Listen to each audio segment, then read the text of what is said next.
Hi, and welcome to my channel where I make dishes inspired by some of my favorite video game characters. Today's dish is inspired by Grahatia from Final Fantasy XIV. I know that I'm not at all alone in thinking that Grahatia is a great character from Final Fantasy XIV. He's a good mix of kind and understanding, charming and dorky, and intelligent and layered. His role as the Crystal Exarch was spoiled to me before I even played the game because I remember seeing constant gifs and edits of him back on Tumblr, but knowing his role honestly didn't make me care less. If anything, it made me care more, because when he was first introduced in the Crystal Tower side quests, I was like, this is the cat boy everyone likes. I should probably pay a little more attention to him and what he does. Because of this, I was able to appreciate all he did in Al Amigo as well as in the first and beyond. I find it lovely that he's such an important character in his element since he protects everyone in the Crystarium, but he still is so selfless and kind. Even though he has an important role, he never sees anyone else as lesser than him, and that leads to his adorable relationship with your character, the Warrior of Light. It's very cute to see someone be so inspired by us and want to join in on our amazing travels. Graha feels honored to be in your presence, and I felt honored to be in his. If I look at my personal relationships with the Scions, I see Y'shtola as my character's older sister, I see the twins as my little siblings, I see Thancred as my cool older brother, I see Astinian as my partner in crime, I see Urianger as a sort of work husband, and I see Graha as my best friend.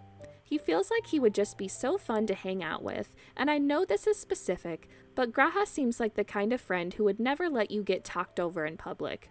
You know the feeling, when you start trying to tell a story to your friends but realize no one seems to be listening. So in shame, you slowly stop talking and act like you never said anything. But Graha would be looking at you kindly the whole time, and he'd speak up for you to say, "Guys, the Warrior of Light had something to say," and he'd give you a little nod like, "Go ahead, I'm listening."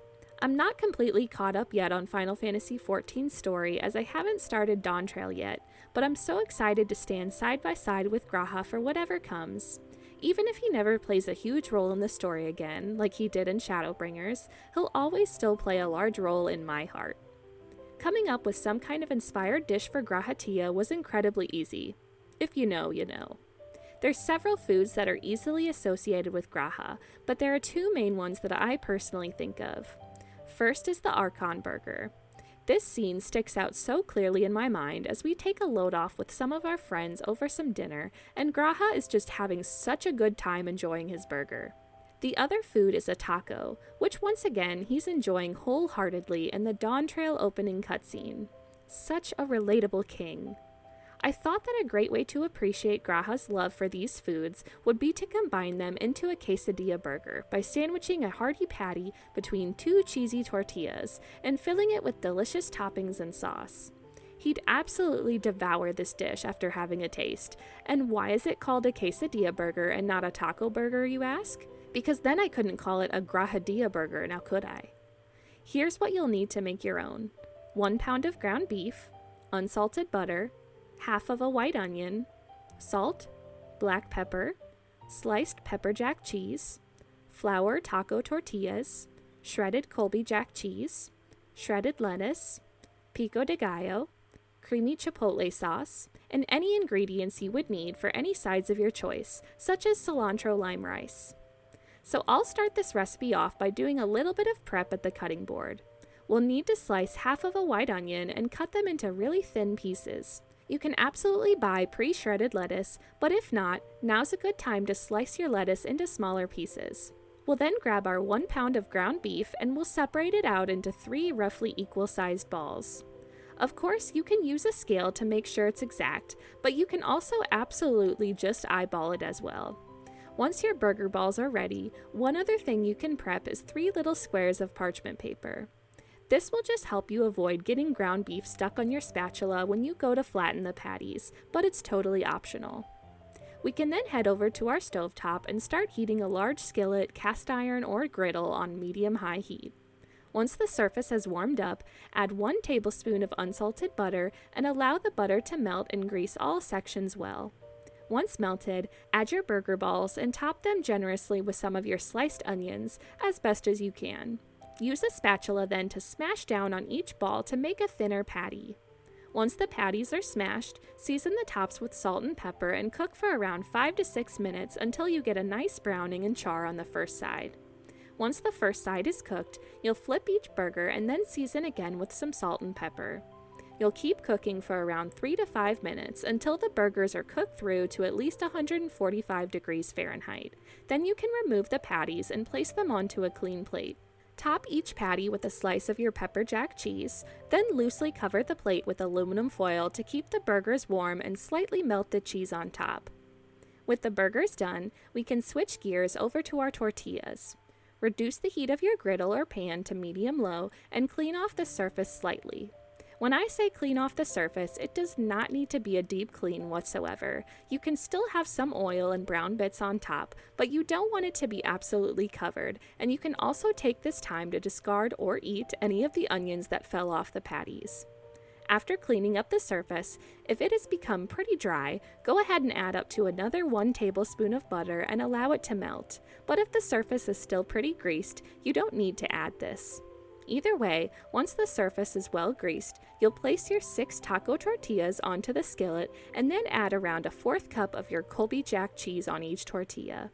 This does not need to be a specific amount, we're really just adding a thin layer of the cheese.